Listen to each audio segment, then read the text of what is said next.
Sal de lágrimas. Polícia Federal faz toque, toque, toque na porta da sede da Braskem em Maceió. E ainda vai piorar. O presidente da Argentina diz que vai continuar baixando medidas duras, mesmo que o povo não goste.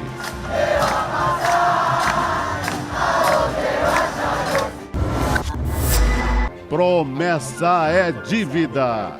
De saída do Ministério da Justiça, Flávio Dino diz que Polícia Federal vai revelar quem matou Marielle Franco. O caso Marielle em breve será integralmente elucidado. O ICL Notícias, segunda edição, está no ar.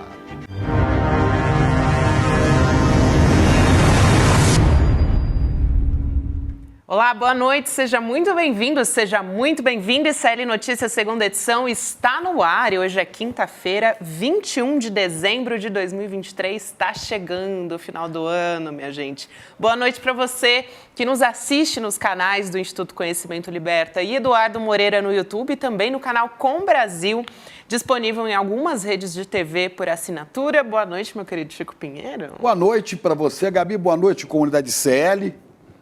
Tá quase. Graças a Deus, amanhã será sexta-feira e vida que segue. Para alguns já está sextando hoje, né? Tem gente que já está sextando hoje, não vou falar quem é. Eu estou sextando hoje até o ano que vem, vamos ver. Bom demais. Daqui a pouco eu vou também.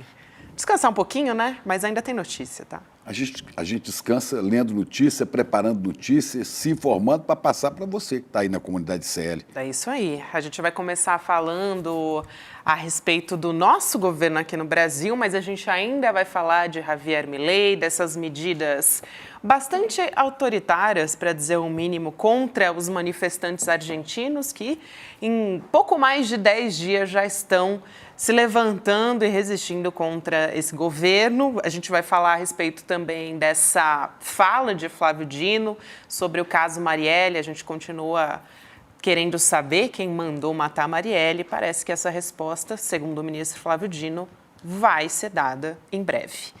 Vamos falar de Brasil também, né, Chico? Vamos falar de Brasil, um pouco desse balanço de fim de ano, né, onde os números são muito favoráveis. Eu falei aqui essa semana, a gente saiu de um pântano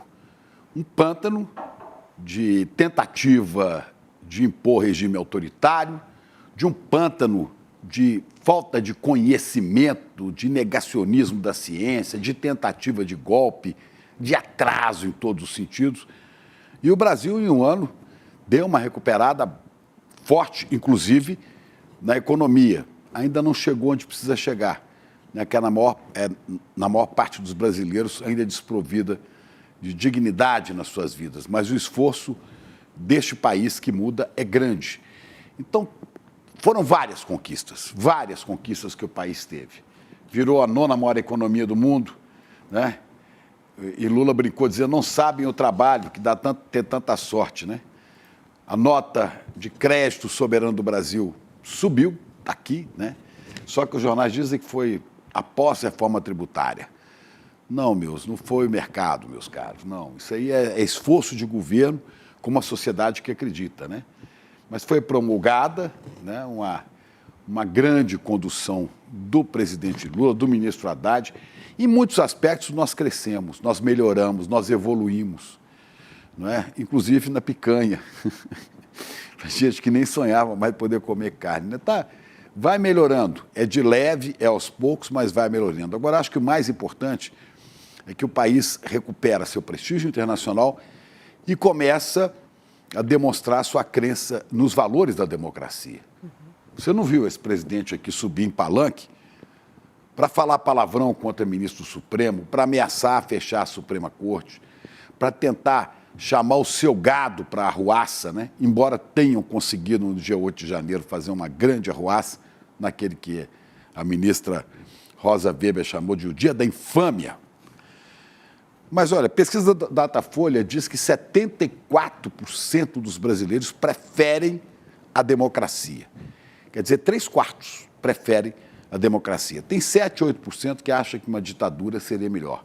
Mas esses são os idiotas de sempre, os imbecis de sempre, né? 7 a 8%. Agora, o que eu fico aqui me perguntando é o seguinte, Datafolha diz 74% preferem a democracia, mas quem são esses 74%? Né? O que é que eles chamam de democracia? 30%, segundo a pesquisa da Quest, acreditam que houve fraude na eleição. Ora, se 30% acreditam que houve fraude, eles não acreditam que a gente vive a democracia. Tem gente que até hoje prefere bater continência para pneu, né? Fazer essas coisas, falar com disco voador, essas coisas grotescas, ridículas e até engraçadas que a gente viu antes da eleição do ano passado, né? Mas é porque a esse povo, olha esse aqui, ali é o disco voador, né? Tinha um aí de botinha vermelha que estava marchando ali, que é patético, né? E esses, aí, olha só, coitado, né? A gente não sabe se ele fumou, se ele cheirou, se ele é doido, sei lá o que é isso, né? Fanático, olha aí. E esses caras tentando, né, com suas bandeiras. Esses dias tinha um deputado, né? Tinha um deputado xingando o senador Hamilton Mourão, dizendo que ele tinha que ser mais bolsonarista e tratar mal o ministro Flávio Dino, embrulhado na bandeira do Brasil. É uma coisa assim inacreditável. A esse pessoal falta, primeiro, estudo, falta conhecimento da história, falta leitura, né? Falta abrir a cabeça e abrir os olhos para enxergar a realidade, né? Falta abertura, conhecimento liberta, é o nome do ICL, né? Então a gente deseja que o ano novo traga luzes para esse pessoal, né? Que abra as cabeças, mas não é desse jeito não, gente, não é para falar com ET. Abra a cabeça de vocês para vocês entenderem o que é importante. Olha aí, olha só isto. Quer dizer, é difícil você ter uma reconciliação no Brasil, né, um extirpar do ódio reinante, como é que você vai dialogar com a pessoa que faz isso? Né? Ou com aqueles senadores que protagonizaram cenas ridículas, vergonhosas, né, na Câmara Alta desse país, gente como Magno Malta, Jorge Seife, Eduardo Girão, Marcos Duval, Marcos Rogério, né? Esses caras que deram aquele vexame na sabatina do ministro Flávio Dino, fazendo perguntas completamente fora de contexto, perguntas que derivam de desinformação, derivam de pensamento fanático, né? Você olha e fala, não é possível que isso é senador da República. Ou como deputados que ontem, né, receberam o presidente da República. O presidente da República não é exatamente aquele Lula de quem vocês não gostam. Ele é uma instituição, existe uma liturgia para isso. E quando ele vai ao parlamento, quando ele vai ao Congresso, você pode gostar ou não gostar, mas tem que receber com decoro, com respeito. Ele representa a maioria da vontade dos brasileiros que o colocou na presidência. Mas aí tinha aquela palhaçada de mau gosto, né? De Nicolas Ferreira, ou será Nicole, eu não sei o que ele prefere ser chamado. Um dia ele botou uma peruca loira e disse que era Nicole, né? Gustavo Gaia, foi ele que disse, né, Gabi, aquele absurdo que o chimpanzé na África tem QI mais alto que afrodescendentes que estão no Brasil, que não sabem o que diz. São idiotas, imbecis. André Fernandes. O QI dos macacos é maior do que o dos africanos. Como é que é? Que o QI de macacos é maior do que o dos africanos, né? E de gente emburrecida do Brasil. Vai entender, né, quem são as pessoas que ele considera emburrecidas. É o Gustavo Gaia, né? Isso. Que tem um QI muito alto, quociente de ignorância, de idiotice. Né? É esse tipo de gente que está no Congresso Nacional. André Fernandes, Paulo Bilinski, Messias Donato, Luciano Zucco, esses que receberam o presidente da República aos berros de ladrão ontem. Né? E esse, olha o Nicolas aí, tem vídeo disso? Tem. Aí. O ladrão chegou! O ladrão chegou! O ladrão chegou!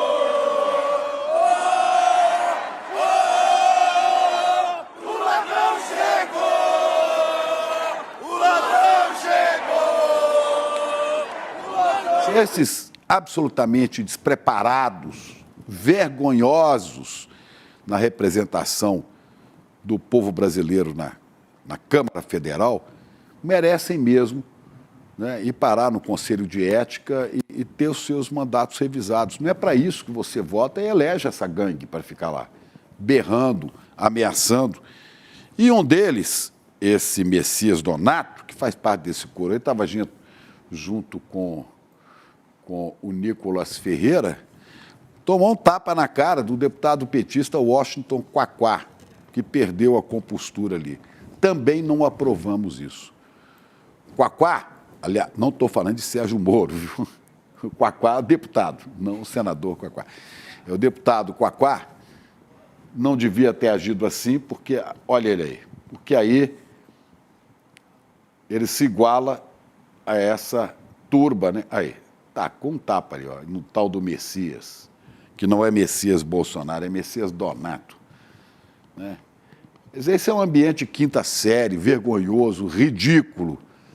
Agora, a responsabilidade disso é muito nossa, porque fomos nós, brasileiros, que botamos esse tipo de gente, tanto na Câmara quanto no Senado.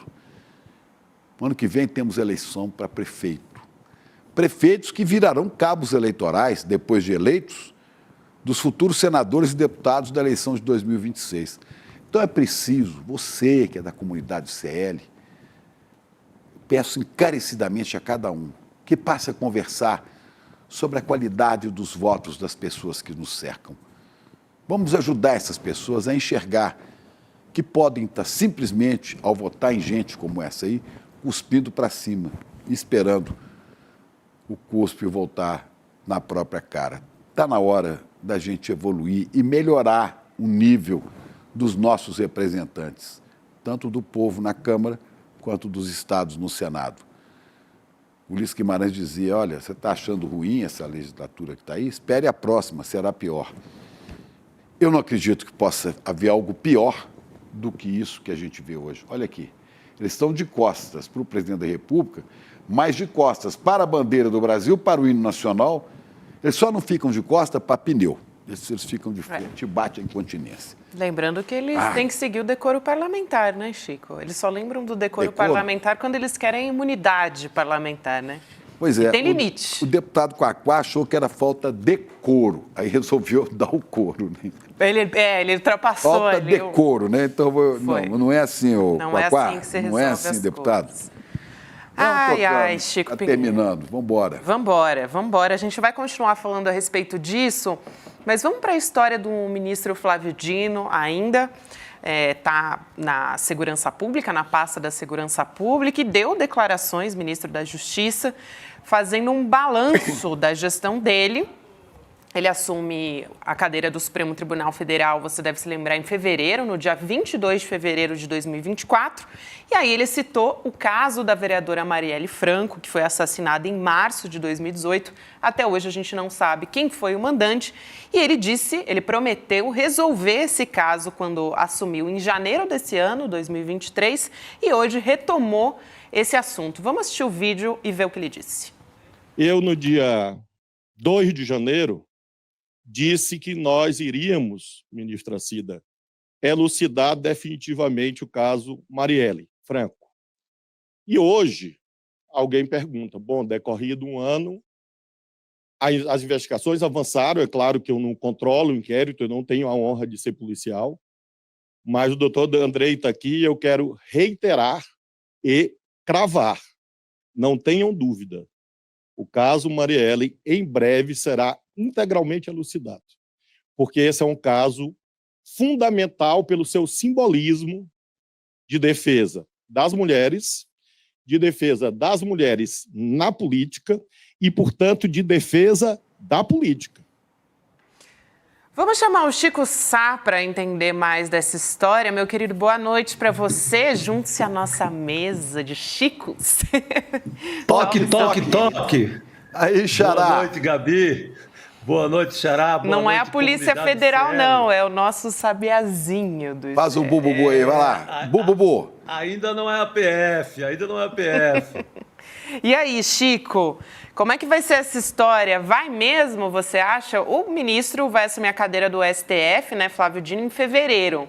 Será que em janeiro a gente vai ter novidades sobre essa história?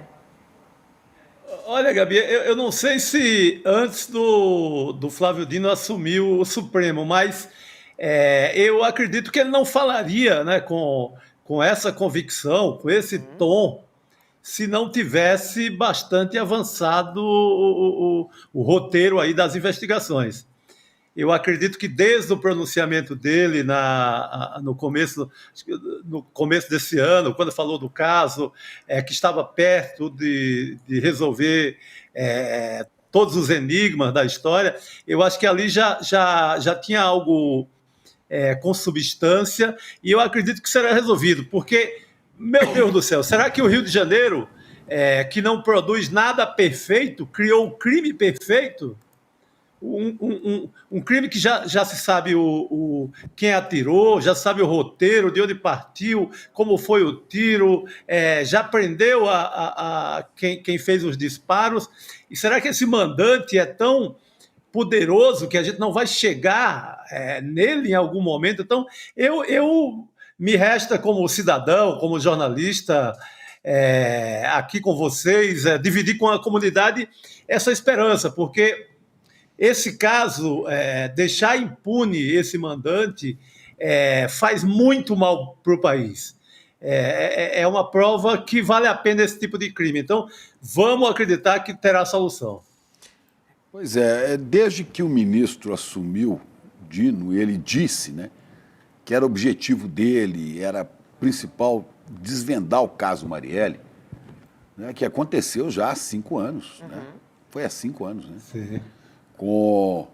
Quando o Rio de Janeiro estava sob intervenção do general Braga Neto, né, e das Forças Armadas, e aconteceu muita Ele coisa. mesmo, esse senhor mesmo.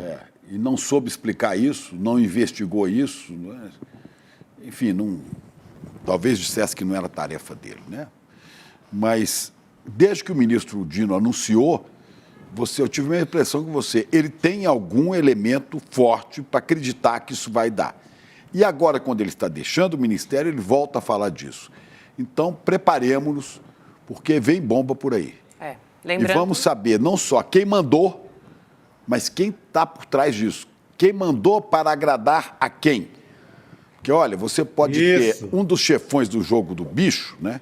Aliás, aquela série lá da Globoplay que está maravilhosa, né? Eu faço propaganda da série porque ela está muito bem feita mesmo, né?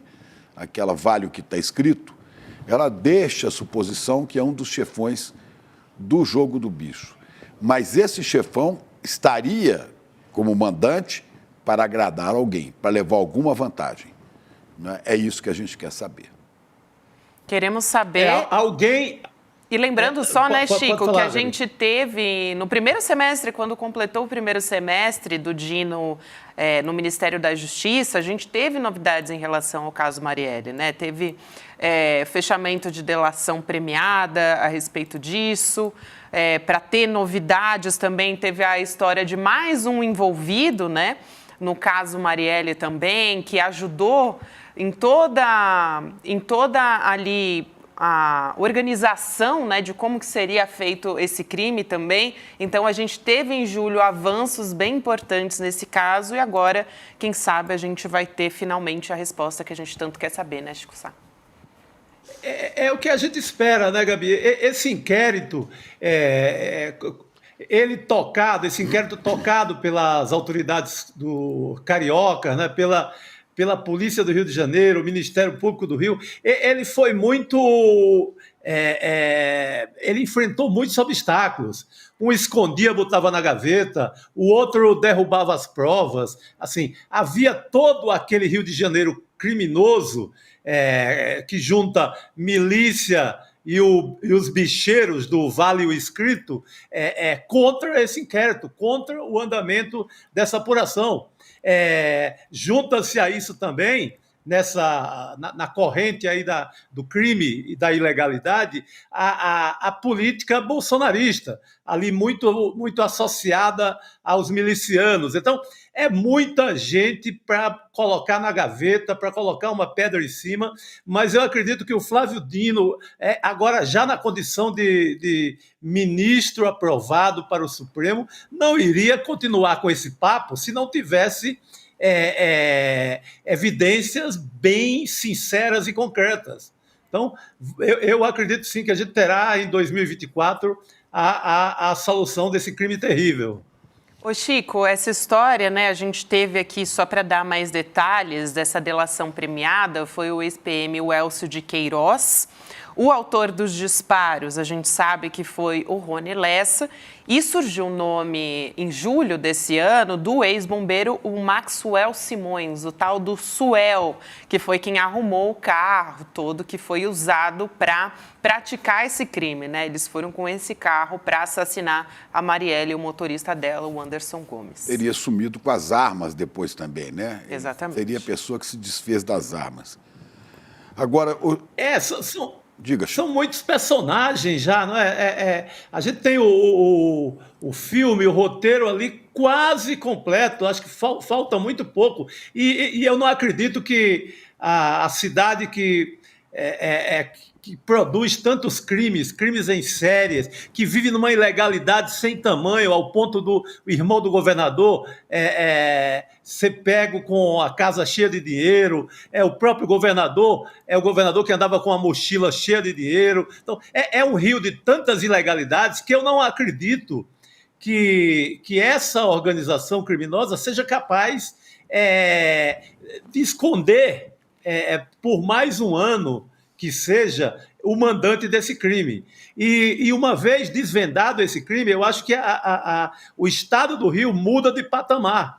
Eu acho que melhora bastante um bocado de coisa, sinaliza para a possibilidade de ser um estado de novo que possa conviver com a legalidade, que possa retomar os sinais de civilização. Esse crime... ele, uma vez resolvido, ele vai ajudar muito ao Rio de Janeiro sair do atoleiro que vive hoje. Ô Chico, eu vi aqui, por acaso, nem acompanho tanto assim, porque eu fico atento a outras notícias, mas pessoas no chat criticando, dizendo que você foi grosseiro quando disse que o Rio de Janeiro não produz nada perfeito. Eu quero dizer, Deus produziu uma coisa perfeita, que é a natureza, é a beleza do Rio de Janeiro. O próprio Rio, né? E o próprio Rio. Agora, do ponto de vista institucional, essa pessoa, por mais apaixonada que seja pelo Rio, há de convir. O Rio de Janeiro tem, desde que... A última coisa política, que você fala assim, de governo que o Rio de Janeiro produziu, foi há muito tempo. Você teve 6 governadores envolvidos com questões policiais e na justiça, 5 presos. E está em vias de ir mais um, né? Está em vias de mais um. Claro. Você tem milícia... mais um a caminho. Milícia e narcotráfico, às vezes fundidas, presentes na estrutura do Estado. Você tem uma deputada que foi afastada semana passada por ligação com o miliciano. Miliciano que cobrava nas comunidades, nas favelas, pelo gás, pelo gatunete, enfim, por segurança, né? E que hoje dominam obras na zona oeste da cidade. A prefeitura não pode fazer um prédio porque o miliciano chega e embarga a obra, né? E o governador canta. Exatamente. O governador canta, né? Vai cantar e o outro puleiro, porque isso aqui, o Rio de Janeiro, institucionalmente, o Rio de Janeiro gerou, vamos pensar, gerou Bolsonaro e sua família, que não é nada bom para a democracia. O Rio de Janeiro gerou Pazuello, que foi eleito lá agora, e outra, né? Eduardo Cunha. Enfim, é uma quantidade tremenda de retrocessos, né?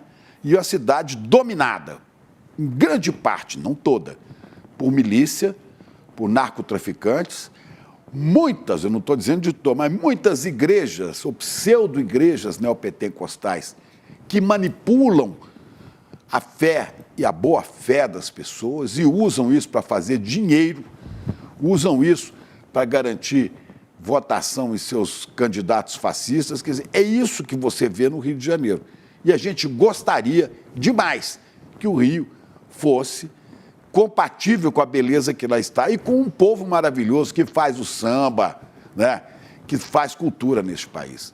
Mas eu acho que você não foi grosseiro, você foi Chico. realista. Não, obrigado pela observação, mas é mais do que evidente que eu estava tratando do crime da Marielle, é mais do que evidente que eu morei muito tempo no Rio de Janeiro, que eu amo o Rio, que eu amo o Rio de Machado de Assis, eu amo o Rio do Cartola, o Rio de tanta gente maravilhosa, da Benedita da Silva e por aí vai, da Dona Zica, da Clara Nunes, de 1 milhão de pessoas. É evidente da que eu não voz tô das falando... comunidades, né? Da voz do Renê Silva e seu povo das comunidades, né? Do Renê, maravilhoso, e de tanta gente incrível do Rio de Janeiro. É evidente que eu não estou me referindo à natureza nem às pessoas do Rio de Janeiro. Estou me referindo a certo tipo de autoridade que vem cometendo um crime atrás do outro. Inclusive, gente que nem é nascida no Rio, como o Witzel. E como o próprio Cláudio Castro também não é carioca da gema. Então, eu não estou me referindo ao lugar no sentido de ser o lugar que produz o crime. Estou me referindo a autoridades seguidas, e as prisões e os casos mostram que tem cometido um crime atrás do outro, né, Chico? Por isso, esse desejo nosso, porque eu acho que é um desejo, dá para falar no plural, um desejo da comunidade CL, desejo do cidadão brasileiro no geral e da cidadã, um desejo que esse crime seja resolvido. Porque eu creio que esse crime vai, uma vez resolvido, ele melhora a cidade e o estado do Rio de Janeiro. Olha só, Chico Sá, a maioria das pessoas aqui no chat, inclusive concordando com vocês dois, assinando embaixo, a Bia Bukovic disse o seguinte: olha só a carinha deste moço, se pode ser grosseiro com alguém. Até parece que Chico Sá é capaz de ser grosseiro com alguém. Você não passa frio, Chico, porque você está coberto de razão. Olha, fora a violência... Eu tenho para falar desse Rio que é tão maravilhoso, nada. Agora... as autoridades do Rio, aí sim, meu Deus do céu. A vida institucional se deteriora a olhos vistos há muito tempo. E olha, não basta a presença do Estado matando nas comunidades, assassinando com fuzis, assassinando crianças. A gente tem uma sequência de coisas, né? A guerra que se vive hoje nas comunidades, na CDD, na Cidade de Deus, em toda a Zona Oeste, né? Todo esse crime contra os mais frágeis, não basta isso, esse povo não recebe nada, a não ser presença policial, né? E muitas vezes presença policial agressiva, covarde, violenta, como você está numa das principais avenidas praieiras, né? Praianas, como na Avenida Senambetiba, na Barra, 3 médicos comemorando um fim de dia depois de um congresso, e chega um cara, arranca um fuzil e mata 1, 2, 3. Onde é que existe isso no mundo? Ah, não, eles foram confundidos com quem, cara pálida?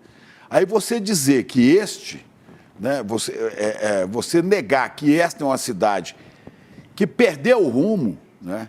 Perdeu o rumo. Eu tenho colegas jornalistas no Rio que dizem, às vezes a gente acha que não tem mais solução, porque o crime está de tal maneira engendrado, infiltrado nas instituições, na vida pública, que você fala, não sei se dá para tirar sem arrancar tudo. É um grande trabalho de reconstrução do Rio, e passa forçosamente pela eleição para prefeito, porque elegeram Rosinha, Garotinho, Cabral, Witzel, esse Cláudio Castro, e se bobear, velho, vão eleger outra coisa estranha daqui a... Aí fica difícil, viu, Xará? Falando em... Aí dá ruim, aí falando fica difícil. Em gente estranha, né, em personalidades políticas aí, duvidosas, vamos falar um pouco de Brasília também, porque o PT vai entrar no Conselho de Ética da Câmara com um pedido de cassação contra Nicolas Ferreira e mais 5 deputados bolsonaristas por quebra de decoro parlamentar. São eles, vamos lá, Gustavo Gayer, do PL, André Fernandes, do PL, Paulo Bilinski, também do PL, Luciano Zucco, do Republicanos, e o Messias Donato, do Republicanos, aquele que foi na tribuna chorar. Depois a gente fala a respeito disso. Olha só, o PT está alegando que esses deputados xingaram o presidente Lula dentro do Congresso Nacional. Isso aconteceu ontem, durante a promulgação da reforma tributária. Na verdade, o Nicolas Ferreira, ele chegou a gravar um vídeo dele mesmo. Vamos assistir. O ladrão chegou! O ladrão chegou! O ladrão chegou! E isso aí basta para ser aberto um processo por falta de decoro, por agressão, não à pessoa Lula, à instituição, que é a presidência da República. É só abrir quando o que esses decoro idiotas vão achar que podem fazer isso? Esses imbecis acham que podem fazer isso revestidos de uma capa institucional de representantes do povo. Eles têm que honrar não só o presidente da República, mas como o próprio mandato, né? Mas eu acho que não há braço forte do presidente da Câmara para punir esses, nem para a comissão de ética manda, sabe? Olha só esse artigo aqui, Chico concordo, Sá. Chico. Vou passar para você, mas só para reforçar essa história do decoro parlamentar. Boa. Artigo 244. Deputado que praticar ato contrário ao decoro parlamentar ou que afete a dignidade do mandato estará sujeito às penalidades e ao processo disciplinar previstos no Código de Ética e Decoro Parlamentar, que definirá também as condutas puníveis. Quer dizer, apesar de que o Conselho de Ética, a gente sabe que não tem funcionado bem como a gente gostaria, né, Chico Sá? Pois esse moleque acha que está numa torcida de futebol de um time ruim, que é o dele, né? Exatamente, Chico. Concordo inteiramente com o que você falou, Xará. Gabi, você citou na lei, se a lei fosse cumprida, se o regulamento fosse cumprido, esse artigo 244, ele seria suficiente para mandar para casa essa turminha aí não é nem quinta série B, é inclassificável, né? Porque não tem nem capacidade de fazer quinta série B quem comete esse tipo de crime num plenário, num parlamento. Então, são desqualificados sob quaisquer aspecto que a gente avalie essa gente, mas sou pessimista em relação a código de ética no Congresso, porque eu acho que faz aquele... Nunca deu em nada. Esse rapaz aí, que estava à frente do vídeo, Nicolas, deputado por Minas Gerais, ele é reincidente, ele comete isso toda semana. Nada vai acontecer. O PL tem muita força. Eu só acreditaria em alguma condenação, ou pelo menos uma advertência, se o próprio Lula entrasse na história com a força política e com o pedido dele em relação direto ao Lira. Mas eu não acredito sequer que o Lula vá gastar sua força com esse pleito. Então, simplesmente é uma conversa ali na véspera da ceia de Natal. Começa a nova legislatura de 2024, nada vai acontecer, infelizmente. Chico Sá, e foi depois dessa história, na verdade, no meio dessa história toda, desse vídeo que a gente assistiu, deplorável, foi a partir daí que começou aquela confusão no plenário com o deputado Washington Quaquá, né, que é do PT, ele que deu um tapa no deputado Messias Donato, do Republicanos. E hoje o líder do governo na Câmara, o José Guimarães, do PT do Ceará, ele foi na Globo News, deu uma entrevista, e aí ele deu um puxão de orelha no Quaquá. Em entrevista, ele disse o seguinte: quando eu entro naquele plenário, ali não é um terreiro de briga de galo, não. Ali não pode ser esse tipo de coisa, né? Ele querendo dizer ali que não pode acontecer esse tipo de coisa. E aí eu falei que o Donato chorou na tribuna ao falar do tapa, ele disse que se sentiu humilhado. A gente também tem esse vídeo, esse que a gente está assistindo agora é o do tapa, e aí na sequência ele foi ao plenário e chorou e disse que estava se sentindo humilhado. Messias Donato. Isso aí. Para as ruas do nosso Brasil.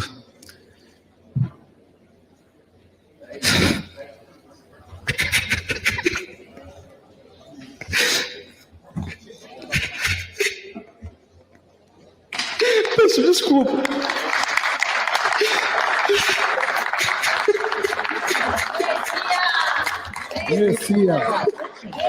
Ô Chico, essas lágrimas de crocodilo não me comovem, porque esse era um dos moleques que estavam desonrando o seu mandato. Ele e esses outros energúmenos que o aplaudiram. Né? Nicolas Ferreira, Gaia, André Fernandes, Paulo Bilinski, Messias, Donato aí, Chorão, né? E o Luciano Zucco.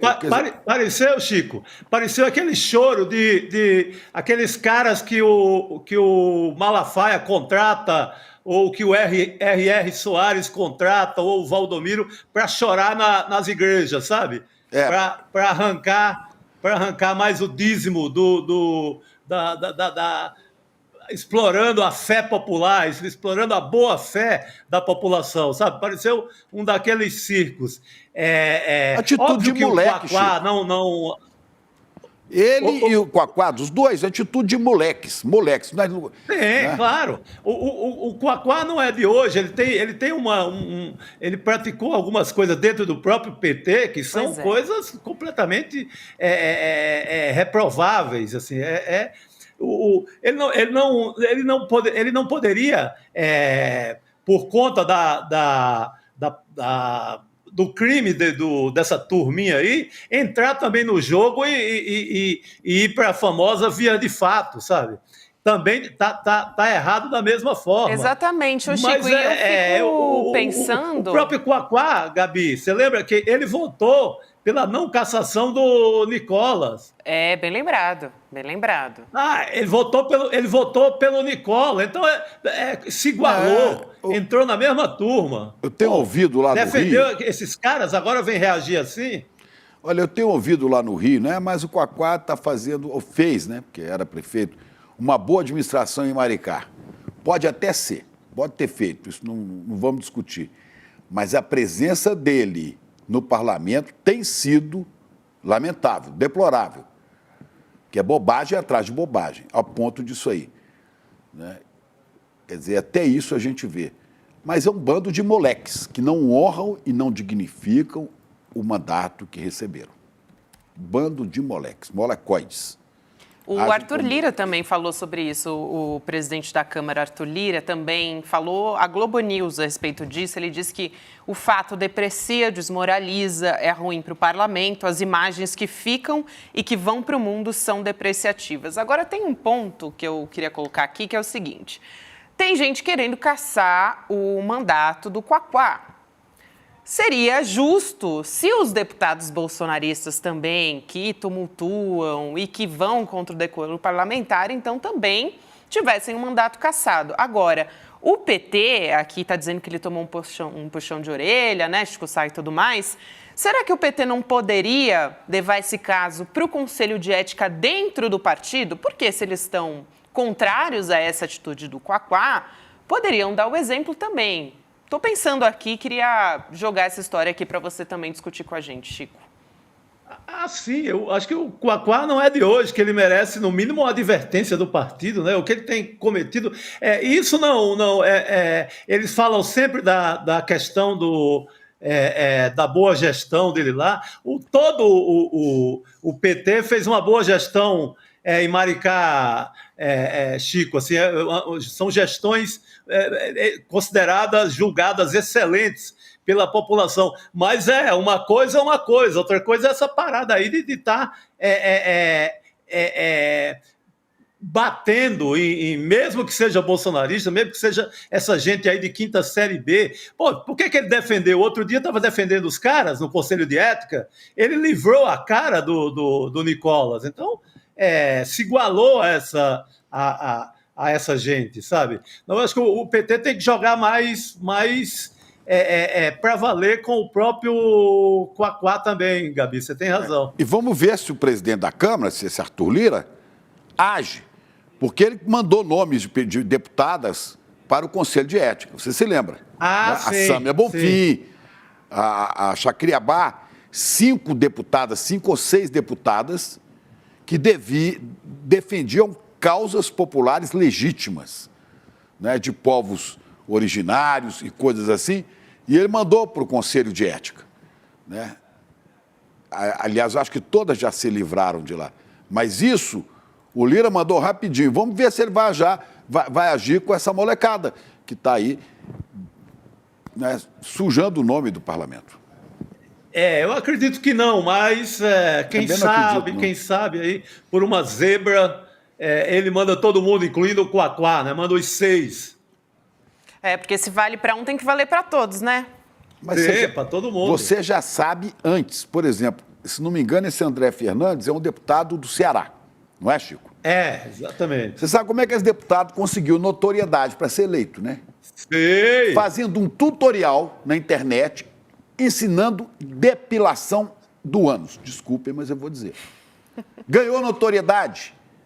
É assim. Exatamente como é que assim, as pessoas votam num cara que ficou conhecido como deputado raspa-anos, para não dizer a outra palavra de 2 letras. Como é que pode, Chico? Esse cara representa o de quem lá? O dele ele deve representar. Figura. Essa triste figura. Essa triste figura deveria ser barrado antes de chegar lá. Fala, olha, o senhor não tem nível para conviver com gente que vai cuidar de leis, que vai pensar no país. O senhor não entende nem de fiofó, pelo amor de Deus. Não é? É uma coisa ridícula. Que ponto nós chegamos, cara? Sabe? E você tem que ver isso. Tem que ver esse deputado Nicolas, que agora se irrita quando é chamado de Nicole, mas ele que pôs uma peruca, né, homofóbico, ridículo, absurdo. Esse Gayer é um bando de gente desqualificada, desinformada, mal educada, molecada. Olha aí, olha lá. Olha que palhaçada de mau gosto, que é a bons palhaços. Esse é da pior qualidade. E esse representa o povo do estado de Minas Gerais. Minha Minas, que já teve Tancredo Neves. Minas Gerais não merece Chico. isso. Pois é, que já Vamos votar direito na escolha para a Câmara e para o Senado. Isso é fundamental. A gente não pode trazer de novo, na próxima eleição, figuras como essas, sabe? Isso é um atraso de vida. Pois é. Mas é isso, o cara fica famoso por causa de uma depilação e vira deputado, o mais votado do Ceará, Chico. E olha que o Ceará até que vota bem. De Deus. Né? Ô, meu Cearazinho, pelo amor de Deus. Ô, Cearazinho. Ô, Chico, vamos falar também, já que a gente está falando aqui de bolsonarismo, teve uma pesquisa da Quest que mostrou, o Chico Pinheiro citou essa história na abertura aqui do programa, que 32%, ou seja, 1/3 dos brasileiros acreditam que houve fraude na eleição passada. Tem um ponto interessante que o Guilherme Amado trouxe na coluna dele, que é o seguinte: quanto maior... Gente, é isso mesmo que eu vou falar, tá? Não estou falando informação errada. Eu fui olhar também, fiquei ali com a lupa, né? Mas é isso mesmo, é isso mesmo. Quanto maior o nível de escolaridade, maior a crença na fraude eleitoral. Eu fiquei assim, gente, isso é um péssimo sinal, né, Chico Sá? Meu Deus do céu. Estamos lascados, viu? Para voltar, falei do Ceará, vou usar uma expressão que eu usava muito lá. Estamos lascados com essa gente. Pelo amor de Deus, para que serve uma faculdade, um estudo, né? As pessoas servem para crescer na vida, para abrir a mente, para pensar melhor, para questionar a vida, para ter uma filosofia de existência melhorada, para melhorar o mundo. Aí a pessoa usa o estudo, usa a sua capacidade mental para pensar dessa forma, gente. Pelo amor de Deus, ainda vem com esse papo de urna, pelo amor de Deus. É gente que às vezes tem curso olha aí, superior, essa imagem responde. não acredita em vacina, acredita que fala com ETs, não é? E é isso, é esse tipo de... Acredita que a Terra é plana e tem bordas. E como é que você vai fazer discutir com esse tipo de gente? Esse tipo de gente não cabe discussão, fala, não dá, porque você parte de uns princípios que são, né, irreais. Só chamando o ET Bilu, para dizer para eles, busquem o conhecimento, É isso, Xará. Vamos chamar agora O Xará continua ou a gente vai chamar a Elu agora? A gente vai se despedir do nosso Aí. sabiazinho, nosso galã. Bububu. Chico Sá. Opa! Já tô com saudade. Amanhã eu te encontro aqui, hein? Te espero aqui, Chico Sá. E eu só te Boa, encontro amanhã agora no ano novo, porque eu entro amanhã Pô, no recesso. Chico, aquele abraço. Chico Aquele Sá, abraço. galã. Olha aí. minha Pô, gente. olha aí. Agora sim, agora me salvaram, cara. Aí.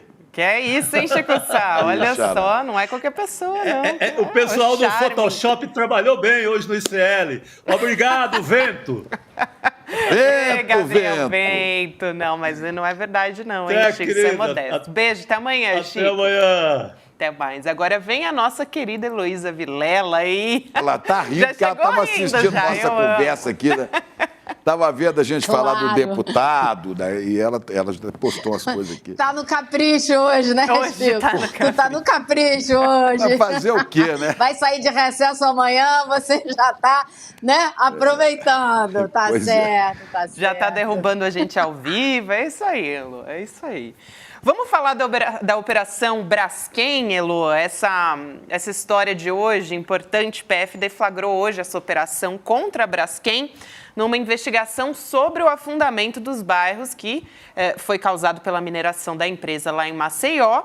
Foram apreendidos o quê? Documentos e aparelhos eletrônicos. Ao todo, 14 mandados de busca e apreensão em Maceió, Rio de Janeiro e em Aracaju. E a Camila Bonfim, do G1, jornalista, diz que foram alvos um diretor industrial, um gerente de produção e 2 responsáveis técnicos também.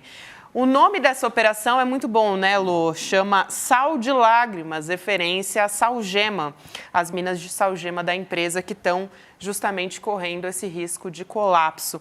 Você acha, Lu, que essa operação veio tarde? Eu acho que veio tarde, mas antes tarde do que mais tarde, né? Pois é, essa operação veio muito, muito tarde para a população de Maceió, então nem se fala, se a gente acha que demorou, imagina eles, né? Existe um inquérito da Polícia Federal há 5 anos e só agora resultou nesse mandado de busca e apreensão. Muita gente lá em Maceió me disse hoje o seguinte: e se eles já tiverem destruído os principais documentos que provam o que eles fizeram ou não fizeram e deveriam ter feito? Bom, sim, pois é. Mas sabe o que eu acho? Existem tantos estudos científicos e tantas provas que vai ser muito difícil se a Polícia Federal e o Ministério Público Federal quiserem comprovar esse crime ambiental e o crime contra a população de Maceió, vai ser difícil não provar. Agora, a grande questão para muita gente lá na cidade e o Ministério Público Federal, que é quem tem que acatar o resultado dessa investigação e apresentar a causa para a Justiça, vai agir? Porque até aqui o Ministério Público Federal tem assinado embaixo desses acordos espúrios que a gente já expôs aqui no ICL. Acordos que, por exemplo, como o que foi fechado no começo do ano, dão uma indenização de 1,7 bilhão para a Prefeitura de Maceió, mas entregam de mão beijada de presente para a Braskem todas as ruas, as praças, os logradouros, toda a área que ela destruiu.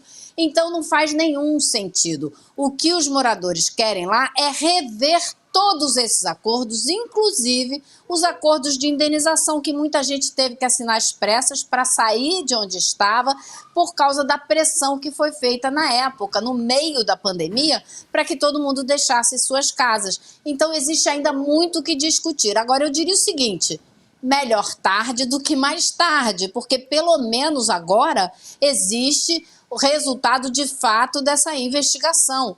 E a pressão, aí é que entra a história, né? Muita gente acredita que isso só está acontecendo agora finalmente por causa da pressão, porque a Braskem e o escândalo da Braskem em Maceió se tornou um assunto nacional, não só com o fato de que agora vai ter uma CPI no Congresso, como também o fato de que a imprensa brasileira passou a prestar atenção depois de 5 anos nessa tragédia. Então, os olhos se voltaram para lá, né? Então, essa pressão vai ter que continuar para que o processo não pare nessa batida de hoje e nem chegue na mão do MPF e pare, né? E não continue adiante essa ação. Elô, e tem mais uma coisa. Isso vem acontecendo há muito tempo, como você disse. A Braskem, inclusive, sabia da tragédia que ela estava preparando, né? Agora, várias e várias autoridades que estiveram lá no governo do Estado, na prefeitura, várias, né, poderiam ser incriminadas por omissão, por terem participado disso que está acontecendo agora, por omissão, por saber ficar quieto, por não terem agido. Agora, isso é uma coisa que dificilmente o Ministério Público vai investigar, né? Vai chegar a alguma conclusão. Mas são muitas autoridades que têm responsabilidade nisso que está vivendo Maceió, né? Porque poderiam ter agido e se omitiram, poderiam ter agido, deveriam ter fiscalizado, deveriam ter cobrado, né? Mas é o progresso, é o desenvolvimento, né? Elô, o Ministério Público fez acordo com o Braskem. Eu não sei se é só o progresso, né? e o desenvolvimento. Exatamente. Progresso, então você tem aí eu falei Ministério do Público. Gente, vou falar para vocês, esse acordo que me parece que é uma coisa comum, que acontece em outros estados também.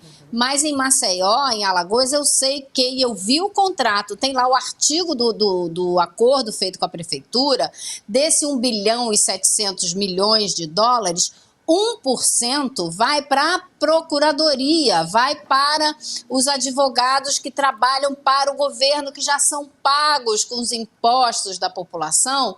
Então, vai para o Ministério Público para pagar honorários dos procuradores. Então, eles recebem também, o que é um outro absurdo, porque isso é, no mínimo, um conflito de interesses. Mas você tem aí Ministério Público, você tem a Agência Nacional de Mineração, que tinha que fiscalizar e deixou passar.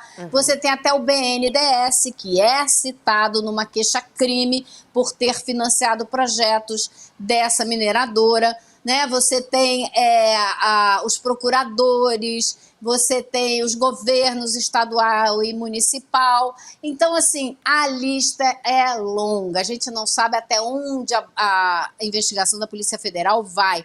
Para mim, me pareceu que faltou muito nome aí nessa lista, só da empresa, uns diretores, não pegou a presidência, não pegou, né? Não foi nos nomes mais graúdos da empresa. Então, talvez devesse ir. Agora, quem assinou os relatórios técnicos, dizendo que podia fazer o que foi feito, também tem responsabilidade. Então, como eu disse, a lista é longa. O editor, redator aqui do nosso jornal, Rogério Jordão, lembra, né? Só pegaram até agora bagrinho nessa operação. Só bagrinho. Só a raia miúda. Ninguém pegou grande até agora, né? Os responsáveis de fato, os grandes. Esses escapam até agora. Inclusive, olha só a reação do Alexandre Sampaio, que é o presidente da Associação de Empreendedores e Atingidos pela Braskem. Vamos assistir. Essa mensagem vai para todas as vítimas da Braskem e para toda a sociedade de Maceió, de Alagoas e do Brasil que clama por justiça. A nossa associação, no início desse ano, entrou com a queixa-crime contra a Braskem, o IMA, a Agência Nacional de Mineração e o BNDES. Até agora, pouco foi feito. Agora, recentemente, com o desabamento da mina 18, nós pedimos a prisão em flagrante dos presidentes, diretores, dos responsáveis pela Braskem, pelo desabamento da mina 18 e pelo crime ambiental em curso, filmado pelo mundo inteiro. E a gente estava com dificuldade de acesso, e ainda está, ao inquérito da Polícia Federal. Mas a gente comemora hoje a busca e apreensão na fábrica da Braskem em Maceió, em Sergipe, no Rio de Janeiro, e que isso seja o início da lavagem de roupa suja que ninguém aguenta mais no estado de Alagoas. Então a nossa comemoração e a nossa cobrança, porque foi a Associação dos Empreendedores que mexeu nessa panela aí. Esse é o presidente dessa associação, o Alexandre Sampaio, que a gente acabou de assistir. Elô, só para complementar aqui, tem uma nota da Braskem, né, informando que acompanhou essa operação da Polícia Federal e diz que está à disposição das autoridades, como sempre atuou. Todas as informações serão prestadas no transcorrer do processo. Braskem se pronunciando por meio de nota, como fez desde o início, né, Elô? Exatamente. Então, eu acho que ela não tem escolha, né? Quando a Polícia Federal bate na sua porta, você não escolhe entregar os documentos. Os documentos são levados contra a sua vontade ou não. Né? Então, tudo bem, eles soltarem a nota, deixa soltar a nota, tudo certinho, bonitinho, mas vai ter que esclarecer o que fez, como fez, por que fez. É isso que interessa. E a gente viu como cresceu essa atividade criminosa da Braskem nos últimos 5 anos. Olha como estava o Brasil. E como cresceu nesses últimos 5 anos toda essa atividade mineradora criminosa, né, que nos deu de presente Brumadinho e Mariana, né, com a Vale, a Samarco e tal. Na Amazônia, a mineração e o garimpo destruindo, Minas Gerais destruída, né? E vários outros episódios pelo país afora, que cresceram nos últimos 5 anos. Estão destruindo a natureza, destruindo tudo, sob proteção. Né? Nos últimos 5 anos, sob proteção de um governo que não se preocupava com isso. E Minas ainda está sob proteção de um governador que favorece as mineradoras. E sabemos que Minas está perdendo. No caso da Braskem, para ser justo, né, a gente tem que voltar aí mais de 40 anos. Desde o governo militar, desde a ditadura militar, que isso acontece, esse crime vem em andamento desde então. Então mas acelerou agora, né? Vários outros governos civis.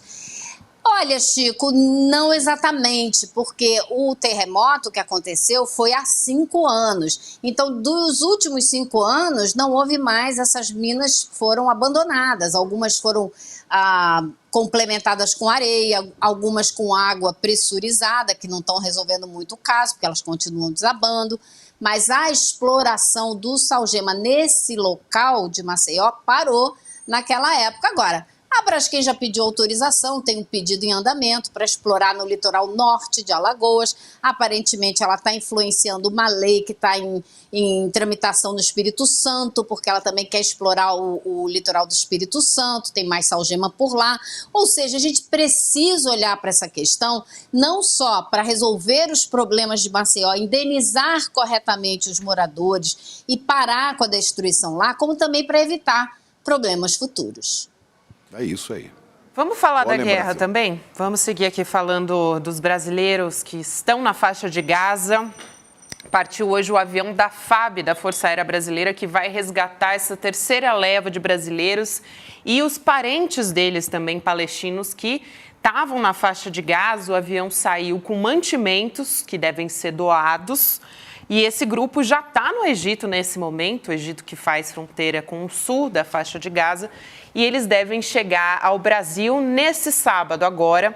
São 32 pessoas, 16 brasileiros dentro desse grupo e binacionais, e 16 familiares palestinos no total, sendo 7 homens, 11 mulheres e 15 crianças também. Agora, Gabi, essas imagens que Gabi, você só está para vendo aí... aproveitar a imagem que está na tela... Essa aí é antiga, né? A imagem isso. da primeira caravana que chegou aqui, não é isso, Elô? Diga lá. Isso, então, mas eu queria aproveitar, porque esse homem que está em primeiro plano é o Hassan Rabi. E o que aconteceu com o Hassan? Ele veio com a mulher e as 2 filhas, e aí ele ficou lutando muito para que a mãe dele e as 2 irmãs viessem também. Na segunda lista, a mãe dele e uma das irmãs foi aprovada e pôde vir, mas a outra irmã não. Então, eu falei com ele hoje e essa segunda irmã está a caminho também, está saindo nessa terceira lista. Então, hoje ele estava muito aliviado, mas ele me contou que outras famílias estão passando muita dificuldade, porque a mãe e o filho conseguem autorização para sair e o marido não consegue, ficou na faixa de Gaza. Ele conhece pelo menos outras 2 famílias que estão nessa situação. Alguns conseguiram sair e não são parentes distantes, não são primos, são pai, mãe, filhos que estão se separando e alguns, infelizmente, ainda continuam na faixa de Gaza. Reféns de Netanyahu, né? São reféns. São reféns. Mas o governo brasileiro continua trabalhando, essas listas continuam sendo formuladas. Inclusive, uma família que não conseguiu autorização decidiu ir para a fronteira e chegou na fronteira hoje e conseguiu sair. O pai ficou mas a mãe e o filho, ou filha, não tenho certeza agora, conseguiram sair. Então, você vê o grau de desespero, né? O problema, né, Lu, é justamente quem não conseguiu sair. A gente tem 76 dias de guerra e a fome é um dos problemas muito graves que a gente está acompanhando. Houve um alerta da Organização Mundial da Saúde, ela fez pelo Twitter, a organização, eu vou ler aqui para vocês, a gente está vendo agora, a fome está devastando a guerra. A gente tem, na verdade, um outro trecho aqui que eu tenho mais completo, mas está dizendo o seguinte: novas estimativas divulgadas hoje, a parceria da classificação integrada da fase de segurança alimentar, que inclui a OMS, diz que Gaza enfrenta níveis catastróficos de insegurança alimentar, com risco de fome aumentando a cada dia. Um número sem precedentes, 93% da população de Gaza enfrenta níveis críticos de fome, com alimentos insuficientes e elevados níveis de desnutrição. Quer dizer, é uma situação gravíssima do ponto de vista dos direitos humanos, né, Elô? Teve também uma denúncia da própria ONU do assassinato pelo exército de Israel de 11 homens desarmados na frente das famílias deles, gente. Em Gaza isso aconteceu também. Esse é o comunicado que foi divulgado. Exatamente, por isso que o Escritório de Direitos Humanos da ONU pediu uma investigação. E a Al Jazeera conversou com várias pessoas que estavam no local, testemunhas, que contaram que os soldados do exército israelense chegaram nesse bairro da cidade de Gaza, separaram os homens das mulheres e crianças, homens todos na faixa de 20 e poucos a 30 anos, pelo menos 11 foram executados na frente das famílias. A Organização Mundial da Saúde já vinha denunciando que pessoas em Gaza estão morrendo com tiros na cabeça, ou seja, sinais de execução. E agora a ONU fez essa denúncia e quer a apuração desses fatos. Métodos nazistoides. Nazistoides. Era assim que os soldados de Adolf Hitler, desta forma que tratavam os judeus. É isso que nós estamos vendo agora. Sob o comando de Netanyahu, que é nazistoide. Nazistoide quer dizer, age à moda nazista. Age da mesma maneira que a humanidade reprovou a ação contra o povo judeu na Segunda Guerra Mundial. É uma tristeza infinita, né? O Chico, você com certeza lembra daquelas imagens também que correram o mundo de algumas execuções promovidas pelo Estado Islâmico, né? O grupo terrorista super condenado pelos Estados Unidos e tal, que o governo de Israel comparou com o Hamas no começo dessa operação militar do governo de Netanyahu. Só que a gente olha agora, a gente vê a semelhança entre o Estado Islâmico e o governo de Netanyahu nas ações que está promovendo lá na faixa de Gaza, e não entre o Hamas e o Estado Islâmico, né? Então houve uma inversão completa do que eles diziam ser o papel de um Estado supostamente democrático como o Estado de Israel, que está agindo da maneira inacreditavelmente desumana e sem o menor constrangimento, porque não é colocado contra a parede pelas potências que podem barrá-lo. Olha essas imagens. Essa imagem que é isso, né? Campo de concentração nazista. Olha, uma carnificina. Agora você imagina, com a mídia ocidental que segue, né, os interesses dos Estados Unidos e de Israel. Estou falando da mídia do Ocidente como um todo, né? TVs dos Estados Unidos, do Brasil, que seguem segundo a visão que tem Estados Unidos e Israel. Você imagina, se o pessoal do Hamas estivesse fazendo 1/10 do que os soldados de Netanyahu estão fazendo, essas imagens já tinham explodido no mundo inteiro. Teriam explodido, né? Mas essas aí, ó, isso aí... Com certeza. Isso aí, quem tem mostrado somos nós aqui e as redes sociais, né? As redes digitais. Com certeza teria explodido, Chico. E é uma coisa, assim, absolutamente inacreditável que ainda não tenham provocado o fim desse conflito, né? E ele continua. Agora, se você tem o governo americano, como aconteceu nessa semana, o Jake Sullivan, que é o assessor de segurança nacional, foi a Israel e disse: nós estamos pressionando para que eles reduzam o impacto sobre as vítimas civis. Como que até janeiro isso vai mudar? Até janeiro, quantos mais já morreram? Já morreram 20 mil até agora, sabe? Então não dá para esperar um dia nem meia hora. É agora que isso tem que acabar. Se quisesse mesmo, já teria terminado, né, Lu? Vamos falar a verdade. Agora, a fome que a gente citou aqui, que a maioria, assim, esmagadora dos palestinos estão passando fome em situação de segurança alimentar grave, é uma arma de guerra também, né, Lu? Com certeza, e mais, porque eles avisam que você juntar a fome com algumas doenças, você potencializa o risco de morte das pessoas, porque o organismo já está mais fraco, você pega uma criança de 10 anos sem se alimentar direito, pega uma diarreia, porque está super sujeita, já tem mais de 100 mil casos de diarreia lá na faixa de Gaza, e você morre, porque o seu organismo não está preparado para enfrentar mais nada. Então, essa combinação, diz a Organização Mundial de Saúde, é letal.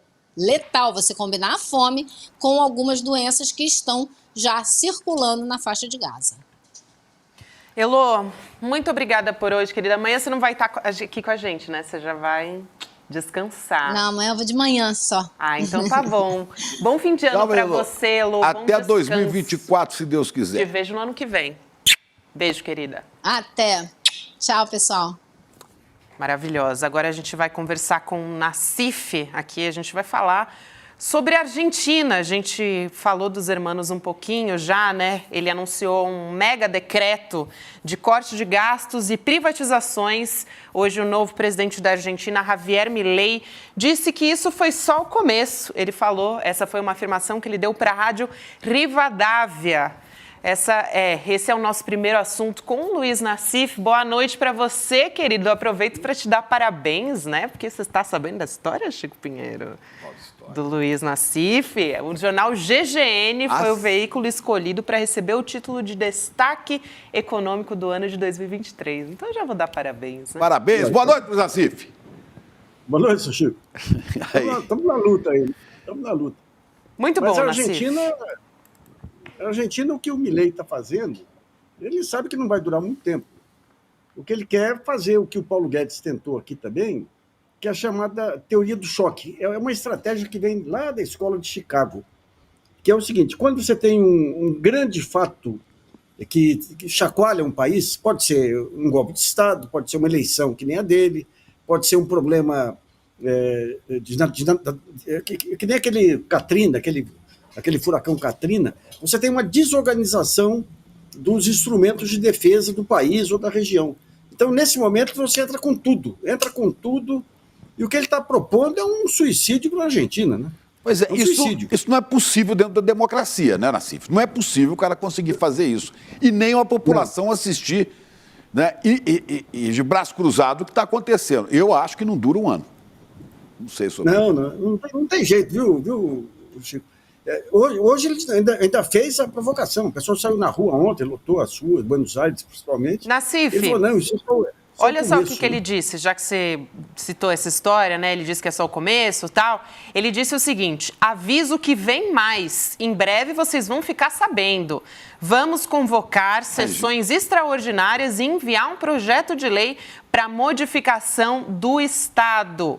Gente, olha só isso, é mais uma ameaça, do Estado, né, então, a implantar uma ditadura. Exatamente. Com todo o nome, né? Como a vice dele propôs. A vice dele falou, o autoritarismo, um governo autoritário é necessário. Falou antes da eleição, né? Se você vê qual que é a semelhança entre mercado, Paulo Guedes, milícia e Bolsonaro, é que eles são a favor da desregulação total. Porque a regulação, as regulações são formas de defesa do Estado, defesa dos vulneráveis, ou defesa da formalidade. Então, por que o Bolsonaro, a ultradireita americana, é contra o Estado? Porque as milícias dependem de não ter regulação para a construção de imóveis, de poder ter gato aí nas linhas de televisão, e o mercado é a mesma coisa. Então, o que ele propõe? Privatização de todas as empresas nesse período. Agora, a Argentina tem um sistema meio estranho aí, que o cara pode tomar um monte de medidas aí no começo. Mas daí tem o Congresso é contra, você tem os governadores provinciais, maioria contra ele, e a população, você vê, as grandes manifestações foram em locais aí em que ele foi muito bem votado. Nassif, vamos botar aqui as medidas e você poderia ir comentando uma a uma. Olha aqui. O revogaço. O revogaço de Milei. Eu vou falar uma por uma e você comenta rapidamente. Revogação da regulamentação de privatizações. Você já falou disso. Deve ter um conjunto de regras lá para estatal privatizada aí, de compromisso e tudo que ele está tirando aí, né? Transformação de estatais em SA, Sociedade Anônima.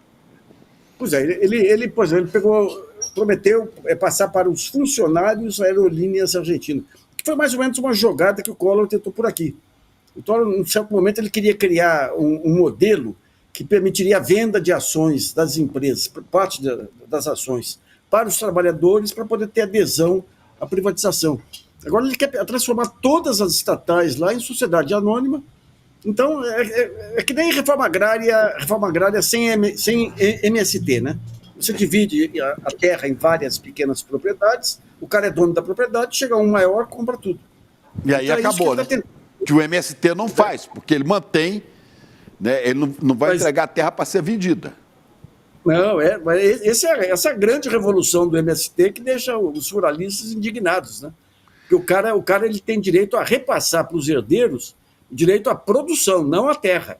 Então mata a especulação imobiliária, né? Quer dizer, o cara pode ficar vivendo, ele e seus herdeiros ali, ad infinito, mas, né, ele não pode vender produzindo em cooperativa. É isso que eu acho fantástico mesmo. Agora tem mais uma aí que não é nenhuma novidade, né? Flexibilização das leis trabalhistas. Isso é novo, nunca vi ninguém falar nisso, né? Vamos gerar empregos no Brasil, lembra? Conversa fiada que a gente ouviu aí. Você pega o que o Temer fez, o que o Supremo endossou com essa história de que vai criar emprego. Você pega esses setores que foram beneficiados aí no tempo da Dilma, aí, que falaram que são os setores que mais criam emprego, os que menos criam emprego. Não em função da desregulação, mas em função da própria crise do setor. Hoje, o setor que cai emprego a cada pesquisa do IBGE é o setor agrícola, que é o mais contemplado aí pela mecanização e tudo mais, né? Mas é uma maluca. Uma produção enorme, numa área enorme, com pouquíssima gente, né? Pouquíssima gente, índice de desenvolvimento humano baixíssimos. Uso de agrotóxicos altíssimo, de veneno. Isso. Né? É isso. Vou pular que você já falou da Aerolíneas Argentinas. Revogação da lei de abastecimento. Que vence isso? Que vence aí, você sabe? A lei de abastecimento garantia remédios aí a custos mais baratos aí, aqueles produtos essenciais. Ele está tirando tudo. Você vai ter uma explosão em preço de remédio aí que sem paralelo, né? Ao mesmo tempo em que os salários e tudo vão para o vinagre. Porque, veja bem, a economia argentina era muito amarrada, muito indexada. Por quê? Porque com a inflação daquele tamanho, se você não indexa, você mata os setores não indexados. O que ele está fazendo é aumentar a inflação, até chegar numa hiperinflação e desindexando tudo, né? Então a aposentadoria vai para o vinagre, salário vai para o vinagre. É um horror. Não tem jeito de se manter, né? Agora, historicamente, né, a gente sempre viu a Argentina, o povo argentino, que é muito informado. O povo argentino, há muito tempo, a gente aqui no Brasil nem falava tanto de política. Você chegava em Buenos Aires, você já entrava no táxi, o argentino era tipo aquele italiano que já estava bradando, mexendo com as mãos, falando da política, criticando o governo. Ele é peronista, ele não é peronista. E vai para as ruas e bate panela, e as mães põem as fraldas na cabeça e viram Las Madres de Maio. Será que a população argentina vai ficar quieta, né? Vai parar naquilo de ontem? O problema lá é um negócio chamado peronismo. Porque o peronismo é um balaio de gato. Você vê a primeira dolarização que houve lá, que empobreceu a Argentina para chupa, foi feita sobre Menem, um peronista, né? Então esse é um problema sério. E daí, esse último presidente, ele pegou uma armadilha montada pelo FMI com o Macri. O que o FMI fez aí? O Macri estava desperdiçado. Eles não têm reserva cambial porque o agronegócio, que é o que mais gera dólar lá, é muito forte e impede qualquer tipo de tributação. Então, e daí se tinha uma baita especulação. Na Argentina, os especuladores precisavam sair, não tinha dólar para que eles pudessem sair, daí o FMI dá um super financiamento para o Macri. Os especuladores saem inteiro com esse dinheiro, em vez de usar o dinheiro para importação de produtos essenciais e tudo, e a bomba explode com o sucessor. Né? E eles não souberam escapar da armadilha. Né? Agora, o que vai sobrar? Muita gente pergunta, o que vai acontecer? Vem golpe militar? Não vem. As Forças Armadas lá estão em petição de miséria também, desmoralizadas. E os sindicatos, Nassif? Então, o peronismo tem essa força nos sindicatos. Eles querem justamente com essa desregulação trabalhista fazer o que o Supremo aqui e o Temer, que começou a vida como advogado trabalhista, fizeram aqui, né? Acabar com carteira de trabalho, enfraquecer sindicato, agora voltaram a fortalecer novamente. O próprio Biden voltou a fortalecer sindicatos, porque se você quer industrializar país e tudo, o sindicato é um parceiro fundamental da indústria ou do comércio. Né? E quando eles matam os sindicatos, a negociação tete a tete do trabalhador, o salário vai lá embaixo, mata o mercado de consumo, mas você vê, a Argentina até agora tinha preservado a sua indústria, muito mais que o Brasil. E agora, com essa decisão, pode importar o que quiser, não tem que ter guia de importação. Basta ir lá, compra e traz aqui sem... Ou seja, daí com os exportadores, os produtores externos aí financiando a importação, você vai ter uma invasão de importação que vai matar o que resta de indústria na Argentina. Né? Eu nunca vi um negócio tão maluco assim num país com a dimensão da Argentina. Se falasse em Costa Rica, falasse naquelas republiquetas lá da América Central, mas não, um país com a dimensão da Argentina. Né? É muito louco. Não vai durar, mas a questão é avaliar quanto que ele vai poder estragar a Argentina. Até sair, né? Até sair, né? Foi mais ou menos o que o Paulo Guedes, o Temer, Paulo Guedes fizeram aqui. É negócio. É política de negócios. Por que o Abílio Diniz aqui começou a aplaudir o Milei? Porque abre um baita espaço aí para o capital financeiro ir lá adquirir estatais argentinas a preço de banana. É maluco mesmo. Né? E você vê, por outro lado, um caso interessante aí que a Rússia, os Estados Unidos ordenou que todas as empresas americanas saíssem da Rússia. A Rússia fez uma manobra no câmbio lá que elas tiveram que vender os ativos a preço baratíssimo e a Rússia está se reindustrializando em parceria com a Índia. Né? Então é um ponto interessante esse que o Brasil vai ter que encarar esse próximo ano. Nós vamos ter que começar a voltar ao velho modelo de defesa da produção nacional. Esse vai ser o desafio do Lula, defesa da produção nacional, o oposto do que a Argentina está fazendo lá. Quer reindustrializar? Tem que acabar com essa amarra que o mercado pôs em cima do BNDES. Agora, enfrentar esse Congresso e esse orçamento é complicado. Né? Pois é, a gente viu protestos ontem na Argentina, o Milei continua provocando, eu trouxe aqui uma frase dele a respeito disso, ele também falou nessa entrevista para a rádio sobre esses manifestantes. Ele disse: pode ser que haja pessoas sofrendo de síndrome de Estocolmo, fazendo um deboche, que estão apaixonadas pelo modelo que as empobrece, que olham com nostalgia, amor e carinho para o comunismo. Comunismo na Argentina, para mim, é novidade, né? Onde? No Brasil, na Argentina? Esse pessoal tem um delírio do comunismo. O comunismo serve para qualquer coisa, né? Fantasma do comunismo de novo. Mas outro dia... Ô, Vento, põe aí, Vento, o fantasma do comunismo para o Nassif conhecer. Vamos achar aí. Outro dia foi recuperado um diário do Getúlio, quando o Getúlio foi deposto e ficou na fazenda dele lá, tem um diário, ele falando... São Borja?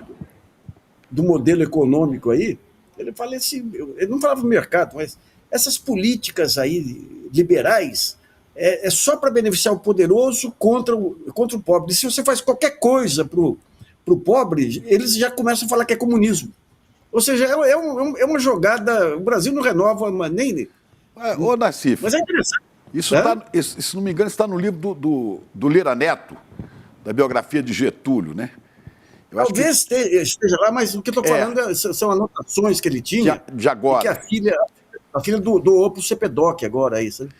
Mas Agora, você veja, né?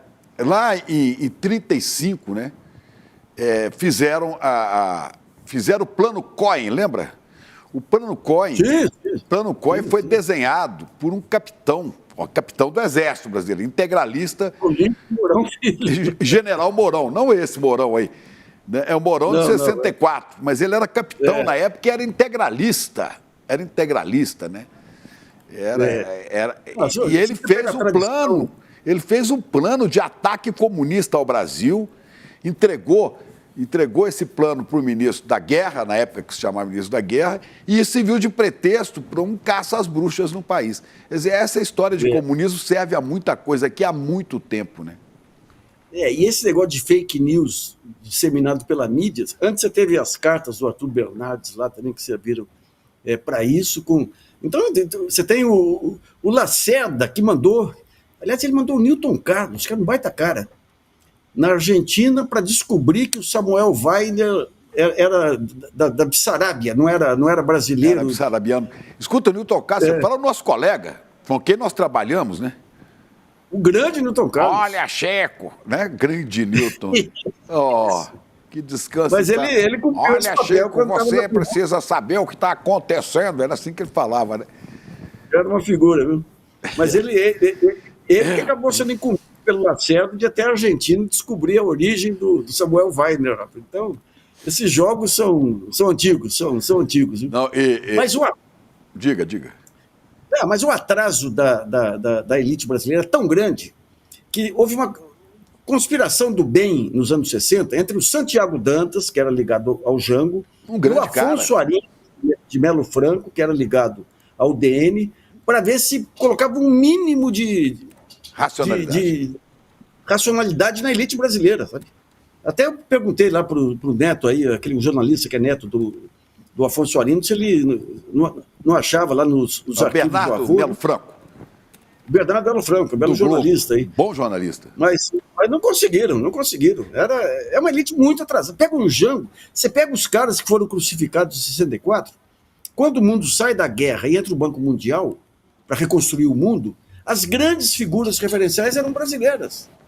Era o Anísio Teixeira, que o golpe depois... grande nome da educação, né? O Paulo Freire. Era um pessoal... Celso Furtado. Josué de Castro, que escrevia sobre a pobreza. O Brasil tinha uma elite de especialistas em pobreza e tudo fantástico. Daí veio o golpe, comunistas.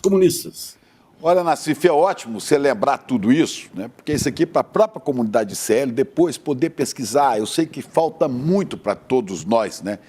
Olhar quais foram os caminhos que a gente trilhou para chegar até onde chegamos. E todos os nomes que ajudaram a construir e que foram derrubados durante anos aqui, né? Darcy Ribeiro. Darcy foi um gigante como Darcy, que o Rio de Janeiro não quis colocar no governo do Estado. Aí você veja, né? O Rio de Janeiro, se não me engano, elegeu no lugar dele Moreira Franco, né? Quer dizer, Darcy Ribeiro, o homem do CIEPS, meu Deus. Agora você pega a política no Rio, essa deputada aí, como é que chama? Lurdinha, não sei o que, das quantas aí. Lucinha, né? Lucinha.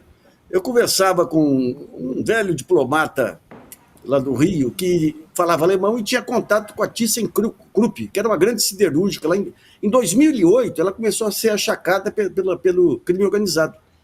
E não quiseram pagar, então a Lucinha convocava eles na Assembleia para qualquer coisa. Caía alguém da escada lá, convocava.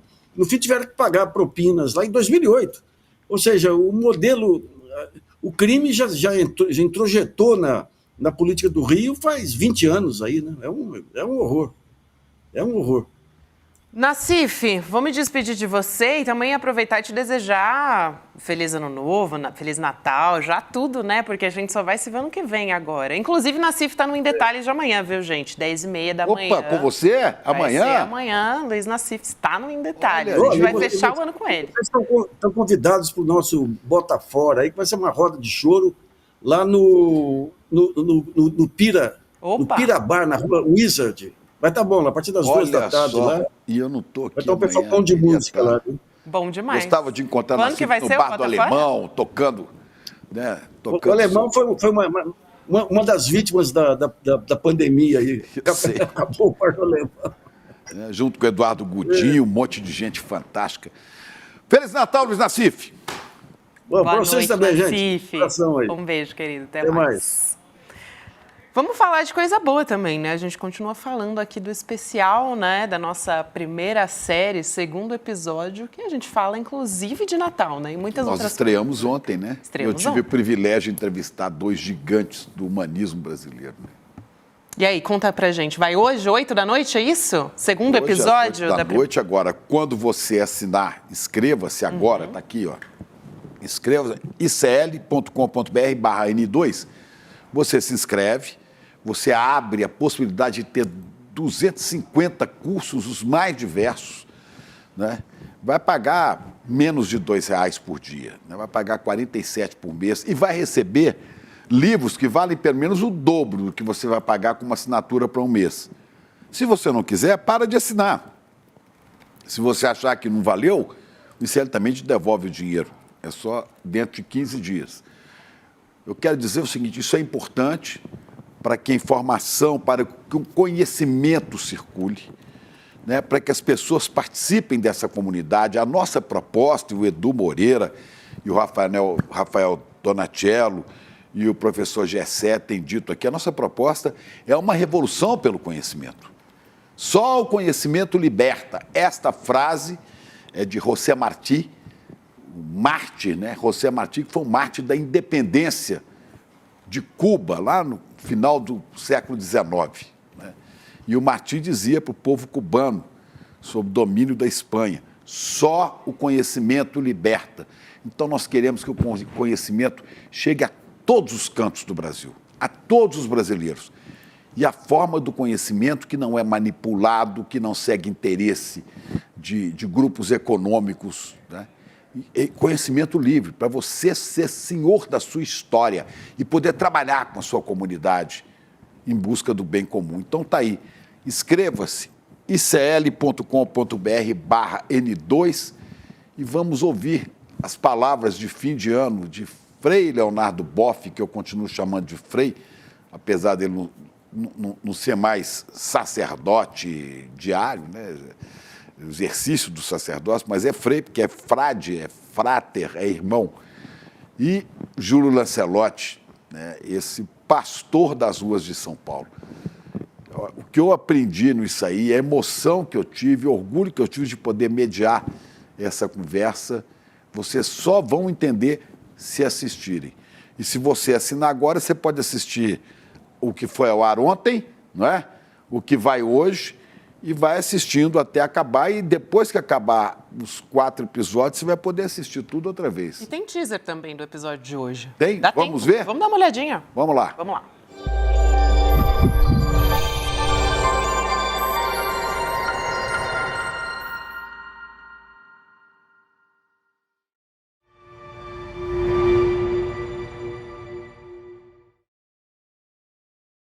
A gente apanha muito quando diz isso. Jesus não veio pregar nenhuma religião.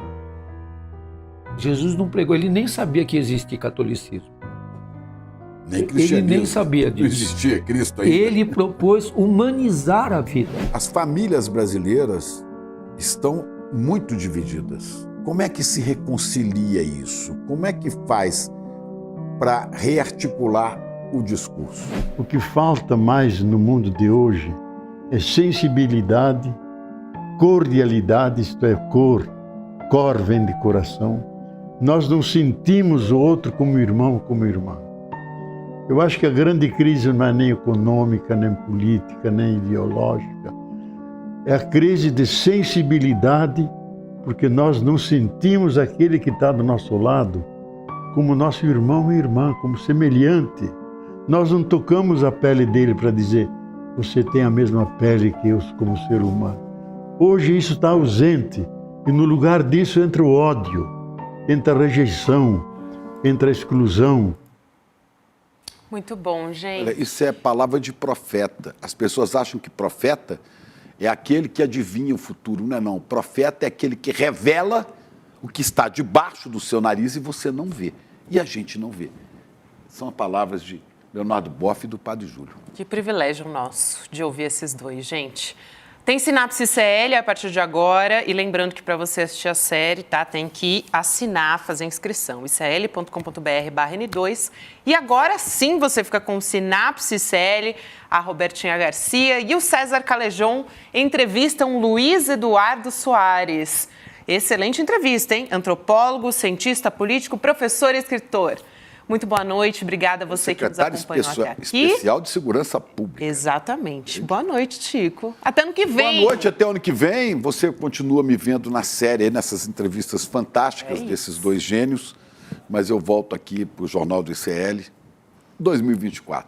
Que delícia. Eu continuo aqui amanhã. Ainda tem mais um dia para eu sextar. Mais e aí energia, sim. mais jovem.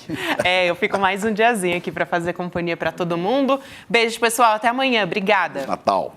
Tchau. Bom, eu estou aqui ao lado de Leonardo Boff e de Júlio Lancelotti, dois mestres espirituais deste país, um teólogo, um homem da pastoral das ruas da cidade grande, para falar sobre desafios, sobre lutas e esperanças para o povo do nosso país neste fim de ano. Então eu te convido para vir com a gente em vários episódios. A gente vai falar de vários aspectos do Natal, da convivência, da tecnologia, do meio ambiente, do diálogo, de tudo isso. Vai ser bom, não perca!